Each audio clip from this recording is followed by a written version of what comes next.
नमस्कार, Siddhika designer YouTube चॅनलवर तुम्हा सगळ्यांचं खूप खूप स्वागत आहे. आज आपण पैठणी साडीच्या ब्लाऊजसाठी सुंदर आणि सिंपल पद्धतीची बाही शिकणार आहोत.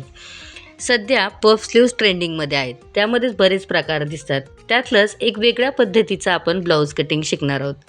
स्लीव्जला छोट्याशा चुन्या पाडायच्या, अगदीच मोजक्या, आणि एक सिंपलचं बटन किंवा लेस लावून तुम्ही ही डिझायनर बाही शिवू शकता, अगदी सोप्या आणि सहज पद्धतीने.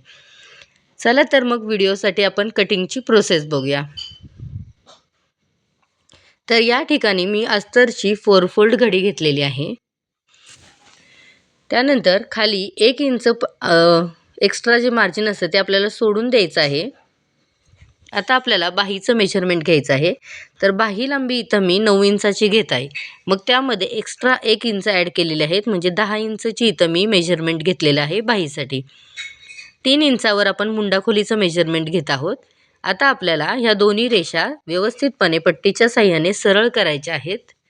आता आपल्याला जिथपासून आपली उंची आली होती आणि जिथं मुंडा खोलीची रेषा आली होती त्या दोन्ही रेषेंवर क्रॉस पद्धतीने चेस्टचं मेजरमेंट घ्यायचं आहे.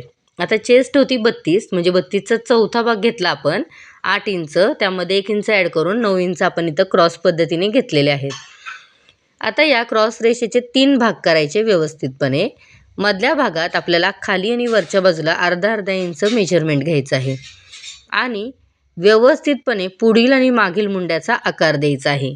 त्यानंतर दंडघेर घेणार आहोत आपण. 9 इंचाचा दंडघेर आहे, म्हणून 4.5 इंच आणि एक्स्ट्रा 2 इंच असे सगळे मिळून 6.5 इंच मेजरमेंट घेतलेलं आहे. क्रॉस पद्धतीने हे माप जोडायचं, म्हणजे इथं आपली पूर्ण बाही तयार होईल. आता जी बॉर्डर आहे, ब्लाऊजची जेवढी बॉर्डर आहे तेवढीच आपल्याला खालच्या बाजूला वापरायची आहे आणि बाकी राहिलेला आपल्याला चुन्यांसाठी पॉईंट घ्यायचा आहे. म्हणजे आता इथं 4.5 इंचाची मी बॉर्डर मोजून घेत आहे. म्हणजे 9 इंचाची बाही होती, तर त्यामधून आपल्याला 4 इंच वजा करायचे, म्हणजे 5 इंचापर्यंत आपल्याला चुन्या मिळतील.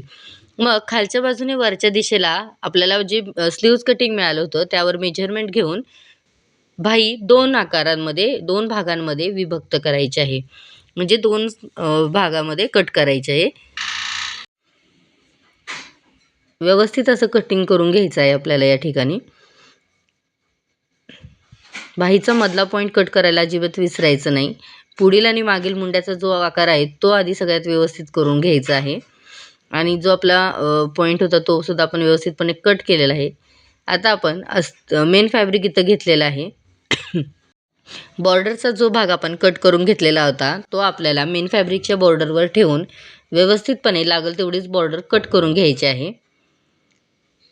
या ठिकाणी मी परफेक्ट असं थोडंसं अर्धा इंच खालच्या आणि वरच्या दिशेला आपल्याला सोडून मग आहे तेवढं आपल्याला मेजरमेंट कट करून घ्यायचं आहे.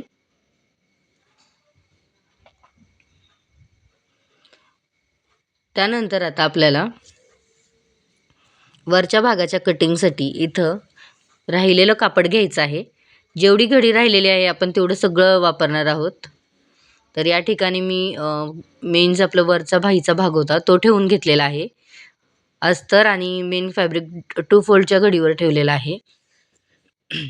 इथं सगळं मेन कापड आहे ते 9 इंचाचं राहिलेलं आहे आणि आता आपल्याला हे सरळ पद्धतीने थोडं एक्स्ट्रा मार्जिन वरच्या बाजूला 3-4 इंच ठेवून व्यवस्थितपणे सरळ कट करून मिडल पॉईंटला कट करून घ्यायचं आहे.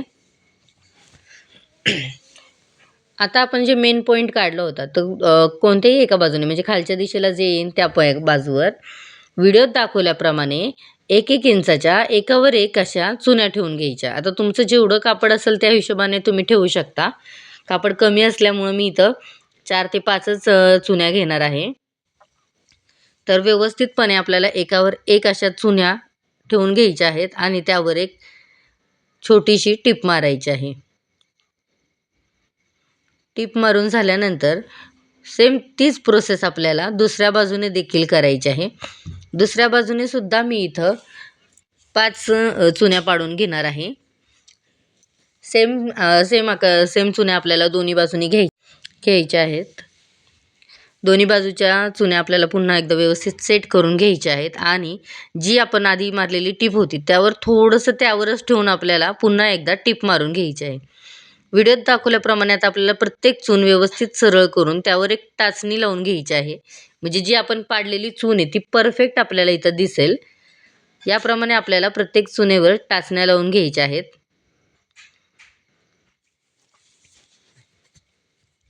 थोडंसं स्प्रेड करून घ्यायची आहे आपल्याला ही जी चून पडलेली आहे आपली ती.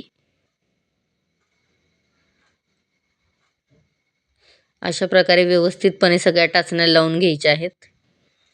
टाचण्या लावून झाल्यानंतर आता आपल्याला जे आपण अस्तर कट करून घेतलं होतं तर ते या मेन फॅब्रिकवर शिवून घ्यायचं आहे.